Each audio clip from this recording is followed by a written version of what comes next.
I'm explaining how I use a piece of tape on the mirror that I have maybe 10 or 15 feet from the heavy bag, okay?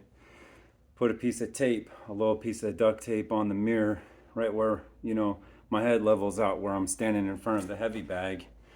And then I have them on either side of the bag and I use them as a reference point for my head. So I can work with my head on one side of the tape and make sure my head doesn't cross that tape like this, right? I'm just gonna fight with my head on the right-hand side of the tape, right?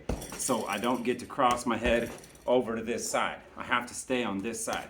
So however I move over here, it can put me back like this, where I have to hook with my head back, or throw a right hand off of it with my head staying back without shifting my weight forward, right? So I can crowd myself like this with my head stay on the same side,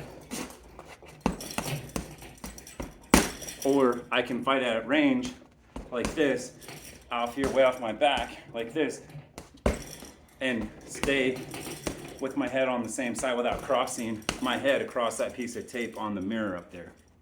And of course you switch around and fight on the other side. Or every time I cross that piece of tape right here, I have to duck under it, right? Like a solid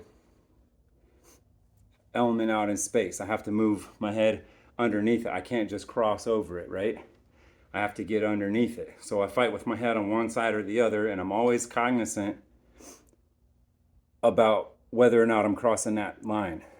Just because I put a smudge or a piece of tape, duct tape, electrical tape, something on the mirror, so that my head movement is moving against something rather than just floating in open space.